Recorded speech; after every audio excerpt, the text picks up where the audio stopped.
He might go all the way. He gives it a ride. It's a chance. It'll be a goal. Beauty, buddy. Wants to roll through. He can. Cometh the moment. Cometh the champion.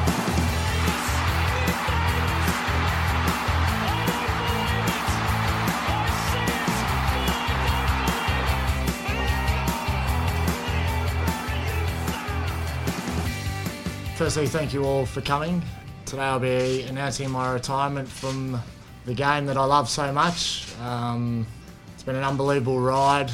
I spent half my life at the footy club. I was drafted here at 17 years of age and I'm now 34, and the memories and the friendships that I've had, that I have, I'll be forever indebted to the footy club. I was saying this morning that I was hoping to be drafted to Essendon to play with my brother. But geez, unfortunately, I got to come to this footy club and play in a number of final series and grand finals. I want to thank my parents, my nan's here. Dad's been my best coach of my career. He taught me everything I knew about footy and still to this day is teaching me about life, which is more important. My mum drove my brother and I to footy games from the Central Coast to Sydney and all around to Canberra, and without their efforts I wouldn't be able to sit here today and be doing this. My girls, Clementine, Lolly, little Flossie, they mean the world to me, and without their selflessness and allowing me to achieve my goals, I'm forever indebted.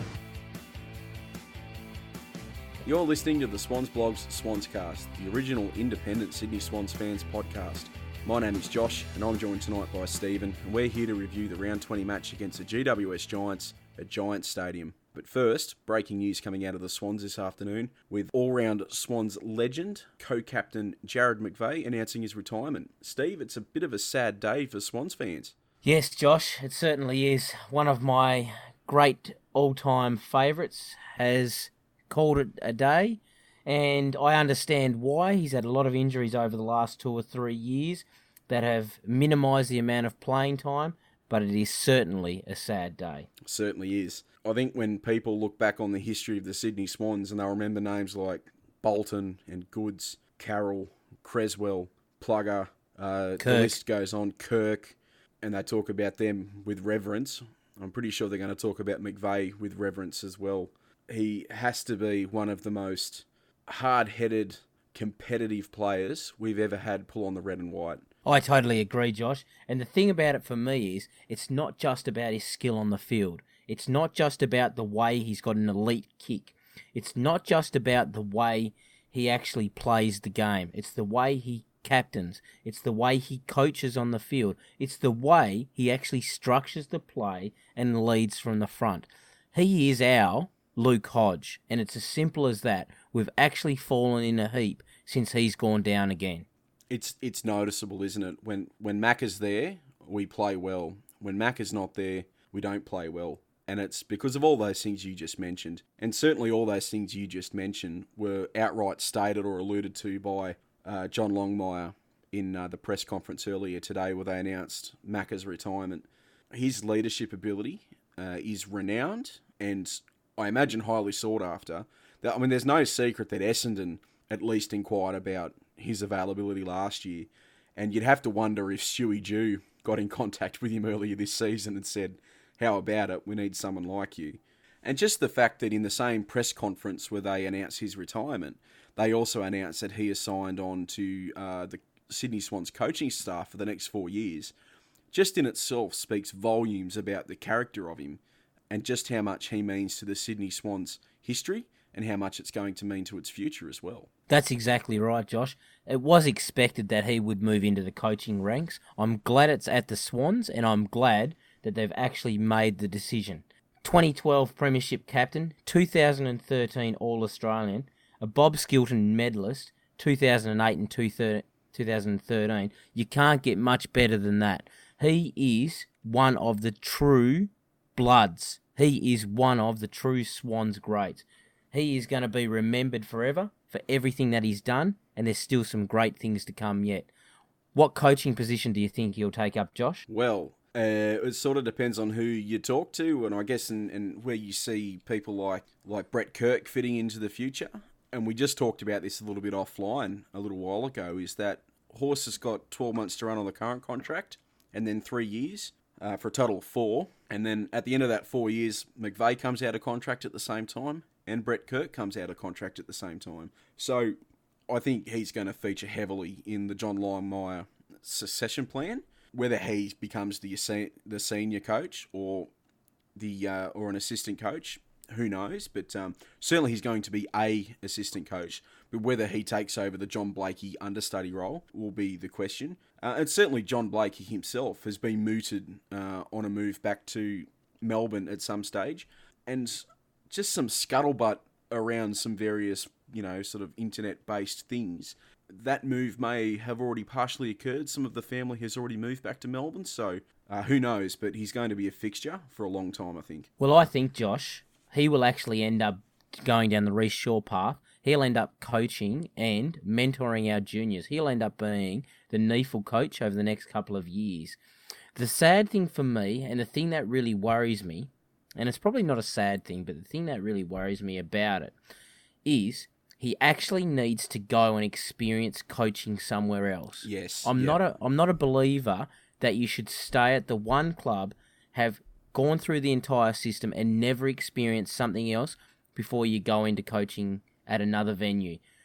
I think that was the problem with Michael Voss, in that he never experienced other places to go and coach before he went into the job at Brisbane. He needs to go and be an assistant somewhere else before he takes over a senior role.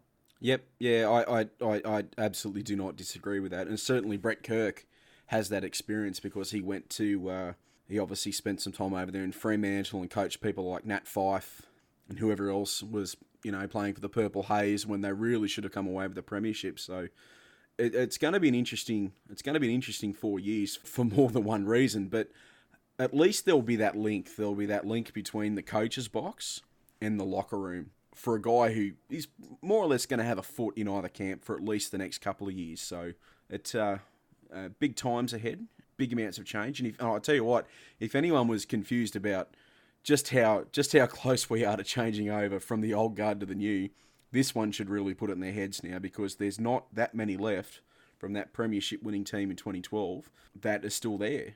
And who's left? Smooch, he's injured. He's probably done.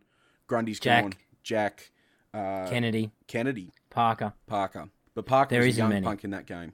But if you look at the back line, there is basically no one left. No, there's not, is there? So, but that's the thing. That's the thing that concerns me now. And McVeigh, let's face it, McVeigh was coming to the end. It was going to be this year that he retired, whether he'd made it through or not, I think, because his body was giving it up.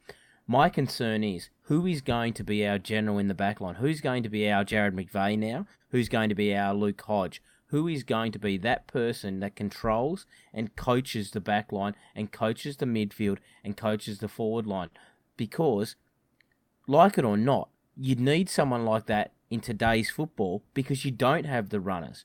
I think that was the thing. Who was the Collingwood captain a couple of years ago when they won the premiership into the 2010? Nick... and I've forgotten his name. But he did that exact thing in 2010. Yeah, that guy. He did that exact thing. He was what made them win the premiership. He wasn't the best player, but he led the team and he directed them on the field. And it was as simple as that. That's McVeigh. That's Hodge.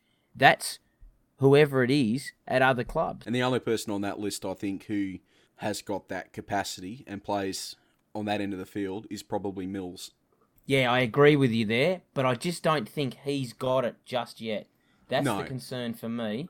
If he had played all the last year, he might have it, though. So, and certainly next year, he's going to have to step up again, I think, looking at what our demographic of our playing list looks like next year. He's going to have to step up again. But and Josh, Nick Maxwell was his name. Nick Maxwell, yep. Well done. Gold star for you. Thanks. So I needed that. Yeah. I'm sure you hand a few of them out to the kids at school, do you? Yeah, sometimes, just that.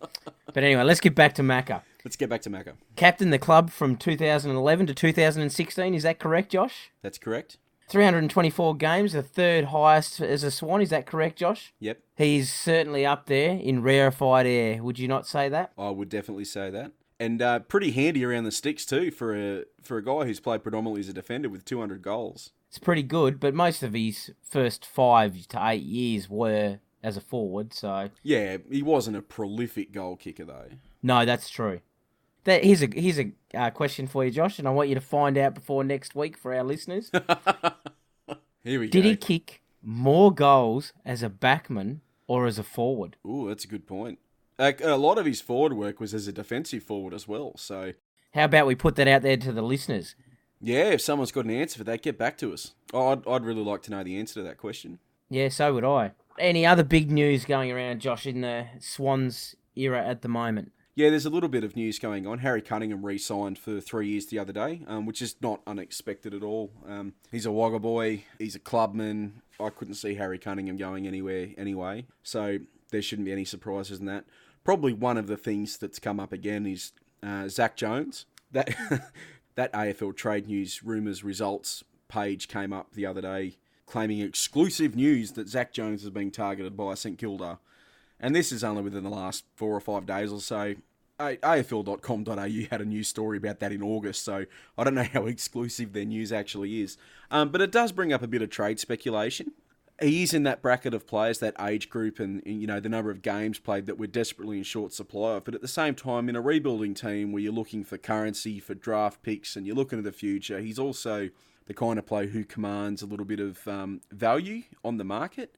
And if you're trying to do things like attract highly sought after free agency and you need some salary cap space, a player like Zach Jones quite useful in the trade market. So it crops up a couple of questions.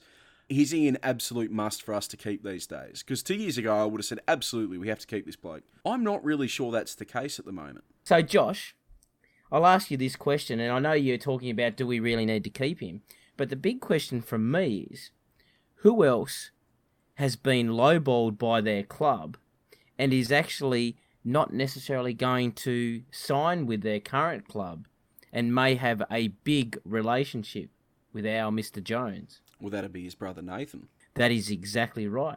What club has possibly been linked to Nathan as well? Well, that'd be St Kilda. That is correct. But St Kilda's got their claws into everyone. Yes, but imagine the push or the pull for Zach Jones to go back to Melbourne if he could actually have the last couple of years of his career with his brother. Playing with his brother. And not only that, if I remember some of the social media stuff, I think him and Hannah's are pretty close mates as well, so it wouldn't be a completely unfamiliar environment to him, I guess. And as a broader sense too, as far as our list goes, Riley Stoddart, even though he's not AFL ready, he's been playing a very similar role in the NEAFL and coming along relatively well for that level of competition. It's clearly not translating into AFL level very well, but he is sort of getting there. James Rowbottom's added a lot of speed to our midfield, and he's a much better ball user. Agreed. Than Zachy Jones. Matt Ling still hasn't had a game. McInerney is sort of the same kind of ilk, even though he's, probably a couple of years off. Harry Long-term Cunningham, prospect. Yeah, Harry Cunningham can do that job. I actually don't see us having Jones, Cunningham and Lloyd in the same team in the future if we are rebuilding. No, and really that's exactly what I was about to say. Is there room for those three guys on the park at one time? Because I'd have to say, when Jones and Cunningham came back in after being off injured, I actually thought we played worse. Yeah, so did I. I actually thought we looked better when we didn't have all three of them there because they're very similar players. I think Cunningham's the best of the three, to be honest. I think he's got more uplift to his game. He can play a variety of roles.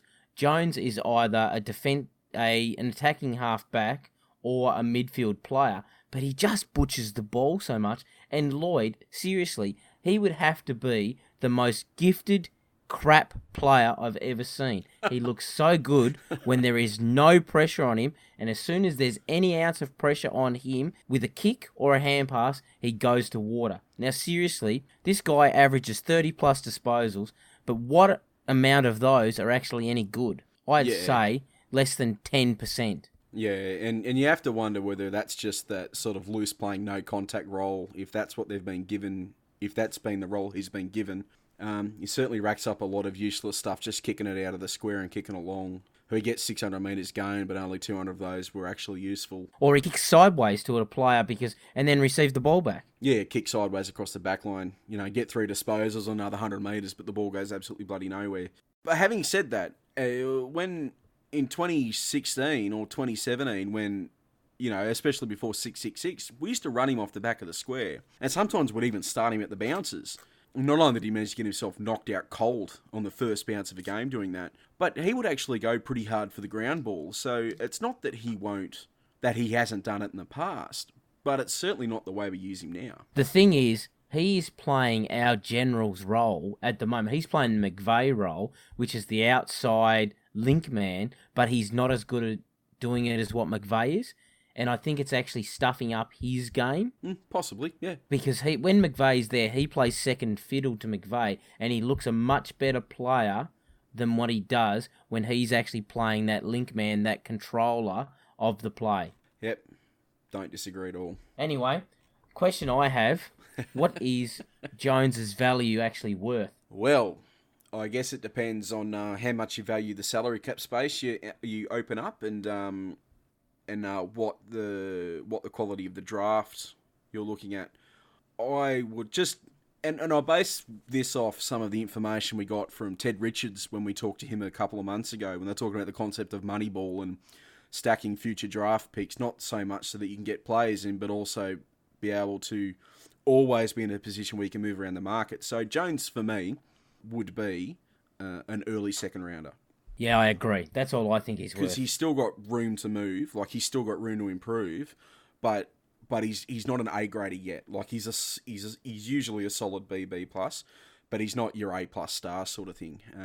So I would say an early second rounder, but in a good draft, maybe a later second rounder. Yeah, I agree. I actually think a early to mid second rounder. I can't see him as a first rounder. You're looking at an elite superstar to get a first rounder, and I just don't see him as being that.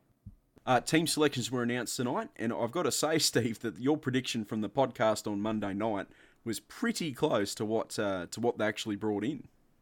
Yes, I tipped it, and I'm super wrapped this week, Josh. I've never actually felt this happy with selections all year, and I actually.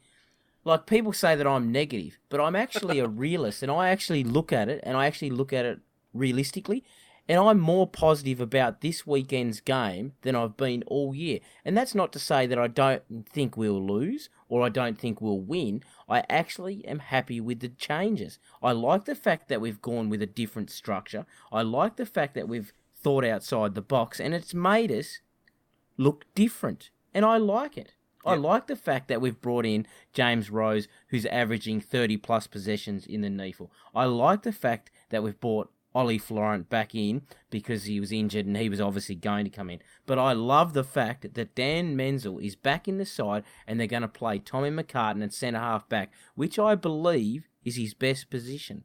I even love the fact that they've brought Kieran Jack back in. Now, you say, he hasn't played a game in 3 weeks. Yes, that's true, Josh. He hasn't played a game in 3 weeks.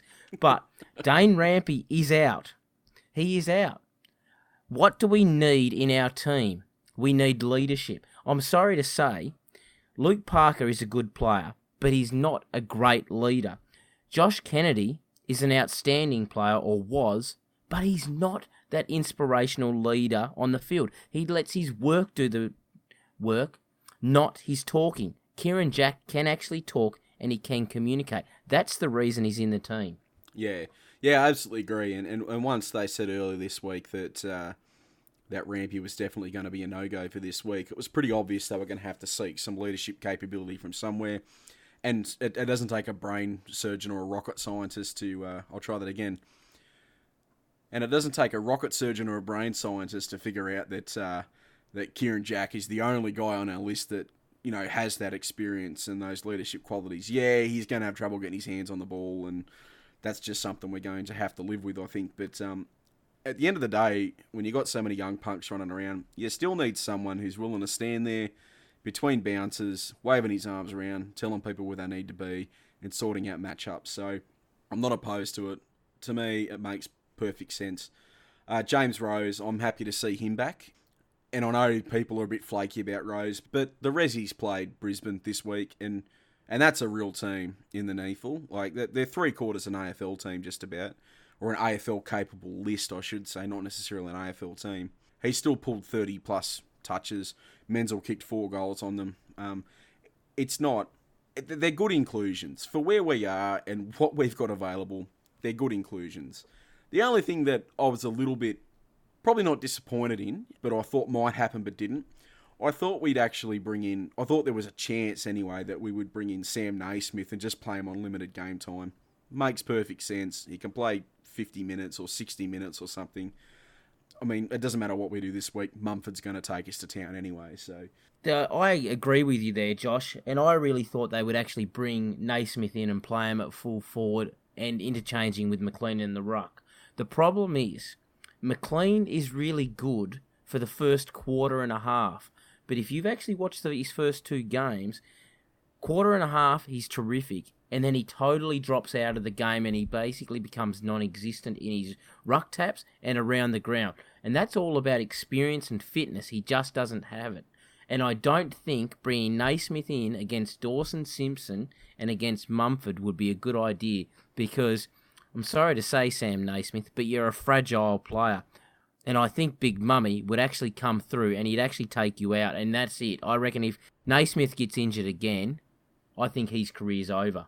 Yeah, I mean, yeah, maybe. Mumford's no shrinking violet. He certainly doesn't go soft on people, does he? And once you've done one ACL, you're 30% more likely to do it again. So it's a bit of a tricky situation. It was probably another good opportunity to use Shannon Knoll, but still can't get a selection. So yeah, I'm a bit worried about that one, Josh. And I'm going, Knoll is probably the one that I would have actually put in instead of McLean, because he's a big body. He's had a fair bit of experience, and yes, he's only been in the game for 3 years after transferring from basketball. But he's had the experience. He's played a Waffle versus Sandford game and won the medal. He's been there, and he's a lot bigger than what McLean is. And I understand why they're playing McLean, because they want to see if he's got the right stuff. Yep. But I'm just going, why wouldn't you have played Noel if you're going to pick up a ruckman? Yeah, I don't know. I think the answer to that is going to become much clearer come trade time, because either him or Darcy Cameron's not going to stay with us. I'm pretty much convinced of that. And it's not just a case of getting rid of one of them. Noel still needs to be recontracted if we choose to keep him. So it's a bit of a weird situation. They haven't exactly come out and said, this is what we're trying to achieve as far as the ruck department goes. So I guess we'll find out sometime in January. And the strange thing is, ask yourself this. How has Hayden McLean played more games than Darcy Cameron? Yeah, it's a good question. I think just seeing the press conference or the little social media thing the Swans put up the day where he was told he was playing a senior game, there's something about his attitude that they really, really like and that they rate very, very highly. So, but as far as technique goes and ability, yeah, I don't know. I don't know how they pick one over the other. I think it might be a really good time to actually talk about who's actually out for these people who've come in. So, not a lot of surprises here. No, not really. So everyone would already know that O'Riordan and Rampy are out. O'Riordan for a groin and Rampy for an eye injury. But the other two, Josh, who might they be? So Stoddart goes out, which is completely expected and unsurprising. I think we said a few days ago that he just wasn't AFL ready at the moment. And Melican, which I'm actually surprised that this is the week they chose to drop Melican. I'm not at all. No, I thought it would have come sooner than this. Yeah, I am too. The fact that it's taken this long for a move to get made on him, that's the bit that seems weird to me, that if you're going to leave him in for this long, you might as well just leave him in.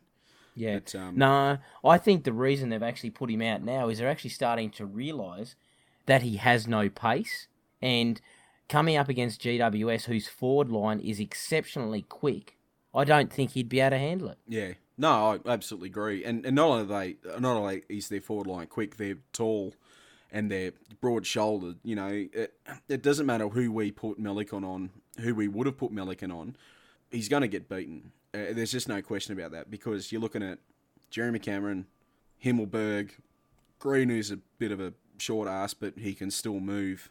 Who else have they got down there? Delidio's back in, so there really is no good matchup for him this week, and you have to find a hole to be able to bring Kieran Jack in. So, and the big one down there, mate, is going to be Shane Mumford, because he's been starting in the forward line, centre half forward, full forward for the last 2 weeks, interchanging with Dawson Simpson. Yep, it's going to be a big week. We might chop it there, and we'll have a break, and we'll come back and talk about the match.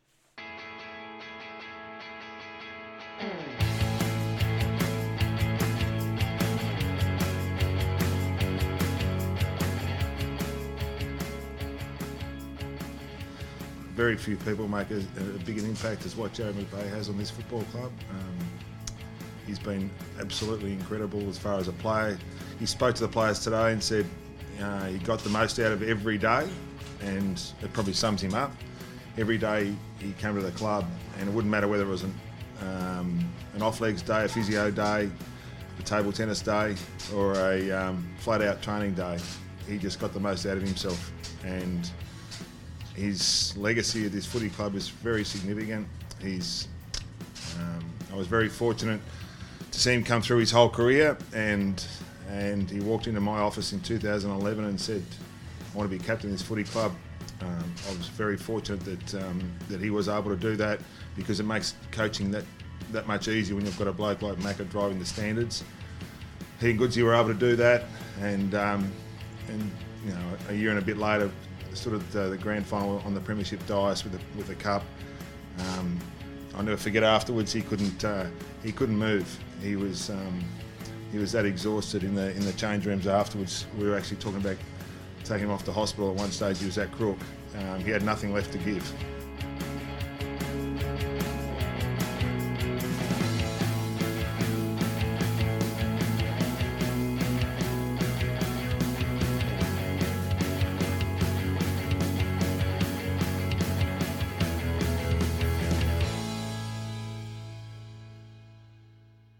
And we're back. So, Steve, interesting game coming up this week. Certainly, the two teams couldn't be more different in terms of what they're trying to achieve for the rest of the year. GWS is obviously looking for a double chance and a home final. We are looking to achieve something.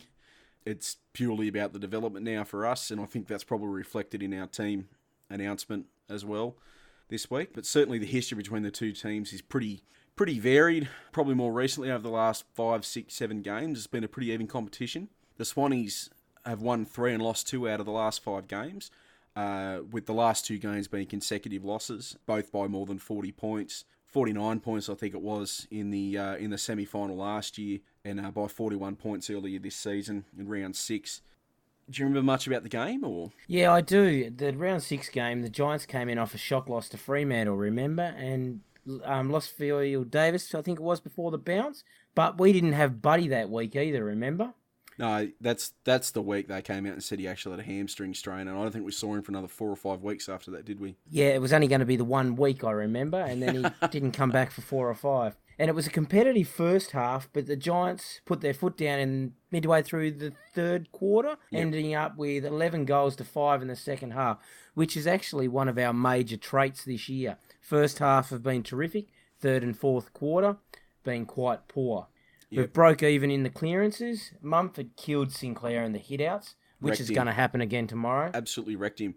Wrecked him. And it might have been, Mumford had only been back for 2 games before that as well, after his his ban for snorting particular cocaine substances. Yeah. Yeah. And we thought that he looked a little bit slow in his first game or 2 back, and that, Sinclair would be all right. But Mumford absolutely wrecked Sinclair. And if Mumford wrecks Sinclair, he's going to absolutely destroy Hayden McLean this week. There's absolutely no question about that. Yeah, that's right. And the thing is, I actually look back on it as a whole, and I don't think Sinclair's had a very good year, realistically. No. And I'm not going to talk about it now, but he actually hasn't. He hasn't performed as well as what he did last year. No, he hasn't. But we can leave that for another podcast later on. minus 11 inside 50s, Josh, and minus 4 marks inside 50, which lately has improved a lot. I've been pretty impressed with our marking inside 50 lately. Mm-hmm. Yep. We were belted in the contested possessions, though, minus 34, and this is ultimately where the game was lost. We get killed in contested possessions week in, week out now. Yep, and this is against a team who wasn't particularly known for their contested ball use either. Yeah, that's exactly right. That's the problem, and GWS is still not known for their contested ball, but I believe if we lose that, we're going to get a shellacking. Yep. Yeah, I don't disagree. They beat you around the ball and they'll absolutely cut you up with their outside run. And they don't even need outside run because they're such good field kicks that they'll just find it, hit a target, lace out. You can always kick a ball faster than you can run. So it's going to be an interesting matchup. Much will depend on the midfield battle this weekend coming. And not only that, we had some, structurally, we were in trouble as well even then. So they had the back line was completely mismatched on their forward line. Harry Hindenburg, he didn't kick a goal, but he created a mismatch which let Jeremy Cameron and, Brett Deledio got off the chain and kicked 4 goals on us. Toby Green was back being, doing Toby Green things. I think he kicked 2 or 3. And their midfield was just exceptional after half-time. And it wasn't their big stars either. It wasn't really Kelly or Canelio doing the hard ball work. It was some lesser lights like Williams and Tim Taranto and Lockie Whitfield, who, even though we tried to tag him with Hewitt, Whitfield still had a pretty influential game. So they've just got so much class all over the field, these guys. It's hard.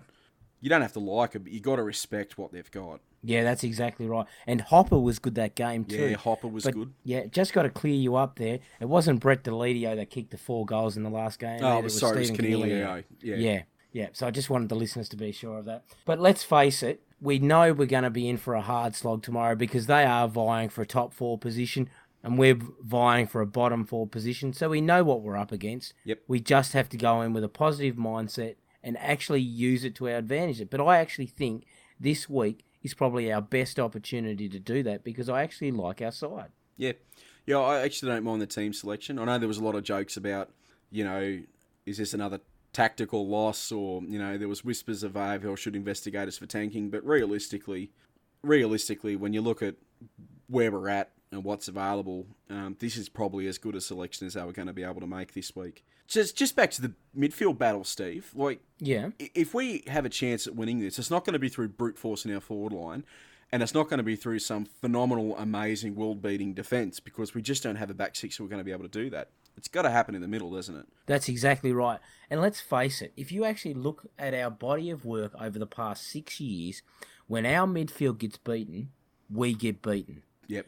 It is only when our midfield loses the contested ball, loses the ascendancy that they've had over the past 5 or 6 years, that we actually lose. Because I actually don't think that our backline has been structurally good for 3 or 4 years. But what we've had is had a midfield that worked both ways to help them out. I just don't think our midfield's that strong anymore to allow that to happen. Kennedy's not as good as what he was. He can't run both ways as much as what he did. And we've got a lot younger players in there. Yep, absolutely agree. So the only chance we've got is that we're going to have to win the contested ball and we're going to have to control the ball. If we control the ball, they won't have their outside run. They won't be able to just pump it inside their forward 50 sort of at will. Unfortunately for us, I think that means that we're probably going to have to create an outnumbers around the stoppage, which means cleaning out our forward line a little bit more.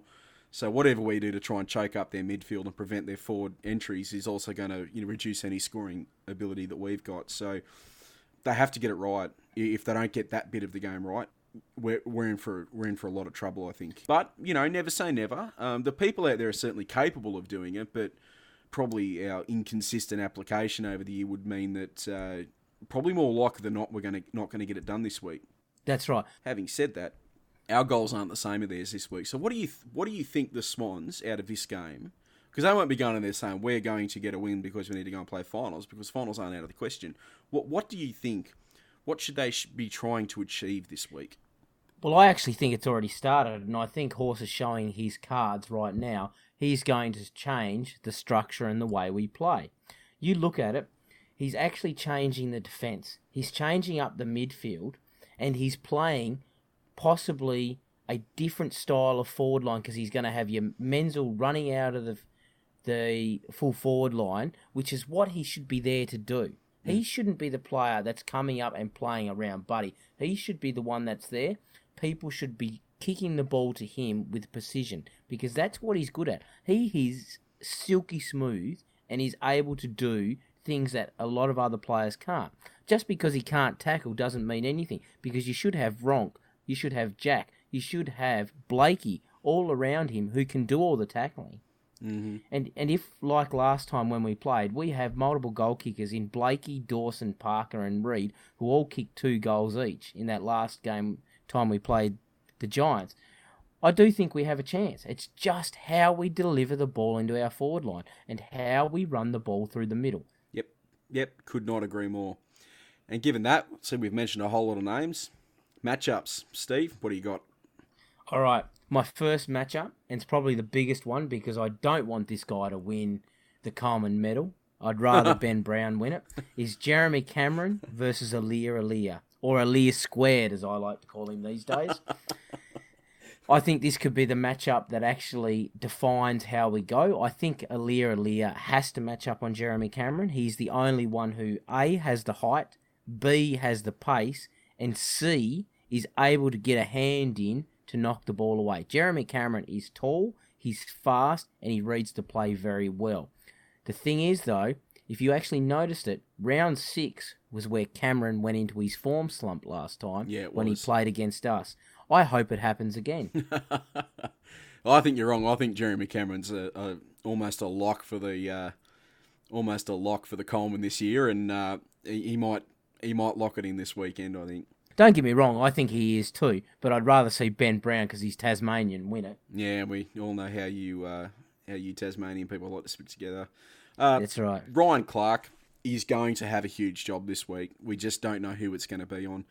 He's been listed as a back pocket, and given the state of our defence this week, it wouldn't surprise me that we put him back into that sort of role they tried to play him in at North Melbourne. But I think we'll play him more as a not a hard tag, but certainly a run with. And I think we're going to stick him on Toby Green. He's probably the only one out of the people listed to play in the back 6 who could go with Toby Green. And he's got a similar sort of physique. And Lockie Whitfield's going to need someone to play on him as well. And my gut feeling there is that that'll probably end up being Luke Parker that goes with him. And if not, George Hewitt will do the job. But certainly Ryan Clark, if we're going to keep Toby Green quiet, we'll have to do a number on Toby Green. So, yeah, I totally agree, Josh. And I actually think that he is probably the best matchup for Toby Green in that Ryan Clark does have the physical size to go with him, has the speed to go with him, and while Ryan Clark isn't the best at kicking the ball, his hand skills are elite, and he's really hard to get away from. He just tags and he runs. He's a gut runner, and It's as simple as that. Yep. But and he does well when we play him in that role as well. When we leave him to his own devices, he sort of gets lost a bit, but he's task specific. Just give him a target and he'll do the job. Yeah, that's exactly right.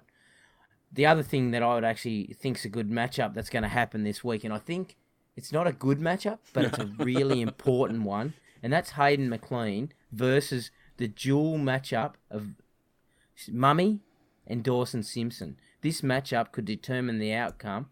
This will determine whether this match is just a beating or it's an absolute thrashing. Tactically speaking, though, would a thrashing be that much of a problem? No, because I'd love to see, even if Carlton lose this week, them jump us on the ladder. It's all about the draft picks, baby. That's exactly right. Key points. Steve, you got a key point for us? I do. Centre clearances will be a major factor. If we do not get on top early, we'll have a very hard day at the office, and I actually can see that our boys will drop their heads a bit, especially our midfield boys. Yep. Good chance of it. And on to the same midfield flavour. And for me, is that one of my key points is that Heaney, I don't want to see Heaney upper wing or at centre half forward when we're getting flogged around the ball. I want to see him playing as an on-baller this week. It's the only place, the only way we can, we've already said it, the only way we can control the game is if we're winning the contest, and Heaney can do that. And so I think he needs to be a midfielder this week. he really does need to be a midfielder this week. Yeah, I totally agree, and I actually think we need him, especially with what we have in our forward line. I think we've got Ronk, we've got Menzel, we've got Jack. We don't need Heaney down there as well. I think Heaney needs to play on the wing, or he needs to play in the midfield and actually show his dominance. He's too much of a flash-in-the-pan player that he actually has a 10 or 15-minute brilliant piece of play, and we go, oh yeah, look at Heaney, but he's not consistent. He's not your Josh Kennedy consistent, and that's what we need from him. Yep, and he's kind of got a little bit wishy-washy towards the end of the year as well, but we haven't really been consistent with his field placement either. No. Have you got another one for us? I do, Josh. I'm actually a messiah because I actually wrote this key point before the teams were announced. So how Actually, good is this? you did. Yes. So Horse needs something different in defence this week. And how funny is that? We got it with the team selections, that's for sure. He needs some strategic decision or we're going to get pummeled. Simple as that. I actually picked this, sent this to you before the teams come out. How funny is that I knew this was going to happen this week, Josh? Yeah, well, yes. I think anybody who saw the injury list last week would have figured that one out. But yeah, good on you. Gold star for you. My second point is just still sticking with the midfield theme, is that Lockie Whitfield and or Tim Taranto, mate, they need to be held accountable. They don't necessarily need to be tagged, but whoever plays on them or goes head-to-head with them needs to at least match their output around the field. And I don't just mean getting touches on the ball, but they need to match it with their disposal as well. So, especially Whitfield. Whitfield's I think Whitfield is highly underrated within the competition, and I think he needs to be sat on, and I think it'll be George Hewitt who gets that job. I agree. And it's funny, Dermot Brereton was on AFL 360, was it last night, tonight, one of them, and actually said that Lockie Whitfield is the best player in the competition. He's not the most outrageous player, he's not the most outlandish player, but he would be the person that would be picked by any team on any list first because of the way he plays and the way he goes about his business. Yep, very good. On to the weekend forecast, predictions. My prediction for the week is that Jerry McCameron's going to sew up the Coleman medal this weekend. Well, I'm hoping that's not the case, Josh, but I think you're going to be right. My prediction, such a big one, this one. Dawson Simpson and Shane Mumford will break the record for combined hit-outs in one game. What is the record, Steve? It's probably the kind of stat you know, is it? I actually don't know this one, Josh. I was planning to find it out. You're slipping at your old age. I am, but I was planning to find out, but I actually forgot, and now I am going to go, well, I'm going to pick a number and say it's 76. Okay, righto. If anyone wants to leave us a message and correct Steve, feel free to do it. It's probably a lot more than that, but I'm going to go 76, and I reckon Dawson Simpson and Shane Mumford will get close to 100 hit-outs this week. Bloody hell. Sure thing? You got All a right. sure thing for us? Yes, this is my definite sure thing. We will lose the battle of strength in the back line. Stevie Wonder could see that coming. Well, it's a sure thing, isn't it? It is a sure thing, which is why my sure thing is that Heaney will end up being a leading goal kicker. He'll kick 3, and he'll play limited midfield minutes. Which goes against what you actually said as a key point in what we actually need for our team. Yeah, but it's kind of what we've been doing with him though. So anyway, Yeah. most Agreed. at stake. All right, this one, and it breaks my heart to say this. Yeah, but I agree. This will annoy me. Yeah, I actually think it's Dan Menzel, and I think he has the most at stake, and I'm hoping it's not the case, and I really don't want it to be, but this could be Menzel's last chance to shine. If he doesn't take this, it could be all over for him as an AFL footballer, and I don't think he's had a good run, and I don't think he's actually... It's not that he can't do it, I just don't think he's been placed in a situation where he can fit into our structure very well. I love the bloke, and I love what he's been through, and he reminds me so much of AJ, and I just wish AJ and Menzel had a chance to play together. But he hasn't had a good run, and if he's not given a chance now, and if he doesn't show that he's fit enough, and he knows what he's doing, he's not going to fit into our structure anymore, and I reckon he'll get delisted at the end of the year. Yep, fair enough. Yeah, I can't disagree too much with that. My most at stake's actually Ryan Clark.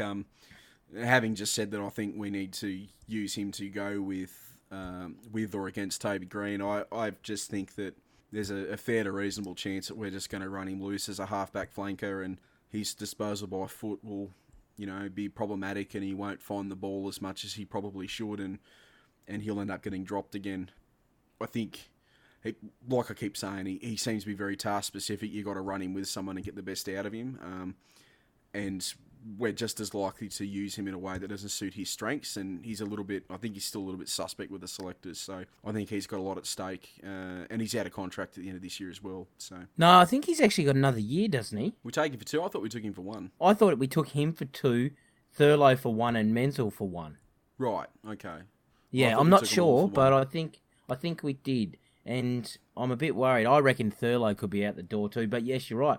Menzel, Clark and Thurlow, they could all be out the door or be bit part players who are put on rookie contracts next year, because I don't think our structure actually suits players coming from other teams. No, I don't think it is either. But just before we move on to the last bit, before we call it a night and go home and have a sleep, I don't understand what we gained with Thurlow that we didn't already have with Harry Marsh.